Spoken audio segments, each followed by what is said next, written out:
പുതിയ പാപ്പായെ തെരഞ്ഞെടുക്കാൻ മെയ് 7-ന് ആരംഭിക്കുന്ന കർദിനാൾമാരുടെ കോൺക്ലേവ് നീണ്ടുനിൽക്കാൻ സാധ്യതയെന്ന് സൂചന. ഫ്രാൻസിസ് മാർപ്പാപ്പയെ തെരഞ്ഞെടുത്ത 2013-ലെ കോൺക്ലേവ് 2 ദിവസം മാത്രം നീണ്ടുനിന്നുള്ളൂ.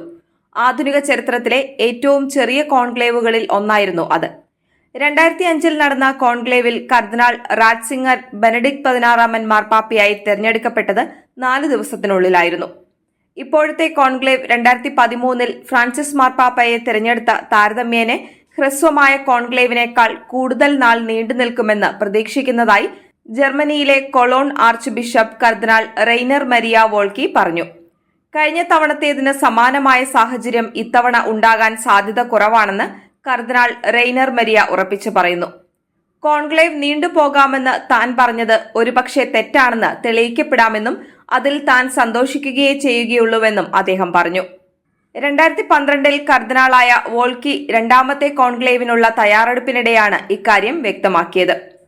മിക്ക കർദിനാൾമാരും വളരെ കാലമായി പരസ്പരം കണ്ടിട്ടില്ല. പലർക്കും വീണ്ടും കാണാൻ കഴിഞ്ഞതിൽ സന്തോഷമുണ്ട്. എന്റെയും അനുഭവം അതായിരുന്നു. കർദിനാൾമാരുടെ ജനറൽ കോൺഗ്രിഗേഷൻ യോഗത്തിലെ മീറ്റിംഗുകൾ വളരെ ശ്രദ്ധ കേന്ദ്രീകരിച്ചതും ശാന്തവുമായിരുന്നു. വ്യത്യസ്ത സംസ്കാരങ്ങളും മാനസികാവസ്ഥകളുമുള്ള വിവിധ കാഴ്ചപ്പാടുകളിലെ വ്യത്യാസങ്ങൾക്കിടയിലും കൂട്ടായ്മയിൽ നല്ല സഹകരണം മാത്രമേയുള്ളൂവെന്നും അദ്ദേഹം കൂട്ടിച്ചേർത്തു.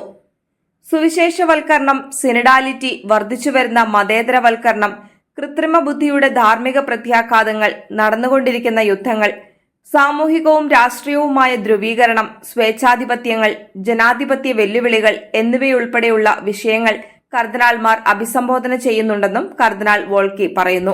അതേസമയം കോൺക്ലേവിൽ വിവിധ സന്യാസ സമൂഹങ്ങളിൽ നിന്നുള്ള 33 കർദിനാൾമാരുണ്ട്. കർദിനാൾ ഇലക്ടർമാരിൽ 33 പേർ 18 വ്യത്യസ്ത സന്യാസ സമൂഹങ്ങളിൽ നിന്ന് കർദിനാൾ പദവിയിലേക്ക് ഉയർത്തപ്പെട്ടവരാണ്. സന്യാസ സമൂഹങ്ങളിൽ നിന്നുള്ള കർദിനാളുമാരിൽ ഏറ്റവും അധികം പേരുള്ളത് സലേഷ്യൻ സന്യാസ സമൂഹത്തിൽ നിന്നാണ്. മ്യാൻമാറിലെ യാങ്കൂണിലെ ആർച്ച് ബിഷപ്പായി സേവനമനുഷ്ഠിച്ചിട്ടുള്ള കർദിനാൾ Charles Maung Bo, Virgilio do Carmo da Silva, Angel Fernandez Artime, Cristobal Lopez Romero, Daniel Sturla Berhouet എന്നീ 5 അംഗങ്ങളാണ് സലീഷ്യൻ സമൂഹത്തിൽ നിന്നുള്ള കർദിനാളുമാർ.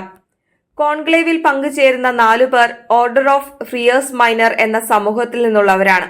കർദിനാളുമാരായ Luis Cabrera Herrera, Pier Battista Pizzaballa, James Spengler, Leonardo സ്റ്റെയ്നറാണ് വോട്ടവകാശമുള്ള ഓർഡർ ഓഫ് ഫ്രിയേഴ്സ് മൈനർ അംഗങ്ങൾ.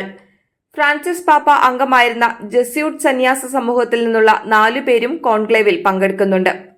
കർദിനാൾ സ്റ്റീഫൻ ചൌസൌ യാൻ, കർദിനാൾ Michael Czerny, കർദിനാൾ Jean Claude Hollerich, കർദിനാൾ ആൻ റോഗൽ എന്നിവരാണ് ജെസ്യൂട്ട് സമൂഹത്തിൽ നിന്നുള്ള കർദിനാളുമാർ.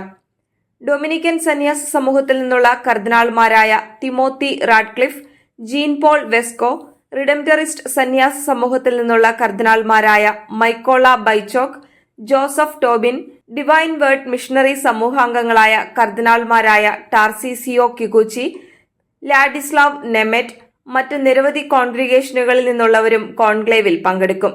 കൺവെൻച്വൽ ഫ്രാൻസിസ്കൻ സന്യാസ സമൂഹത്തിൽ നിന്നുള്ള കർദിനാൾ ഫ്രാങ്കോയിസ് സേവിയർ ബുസ്റ്റില്ലോ, കർദിനാൾ മൗറോ ഗാംബെറ്റി, കർദിനാൾ ഡൊമിനിക് മാത്യു എന്നിവരും കോൺക്ലേവിൽ ഭാഗഭാക്കാകും.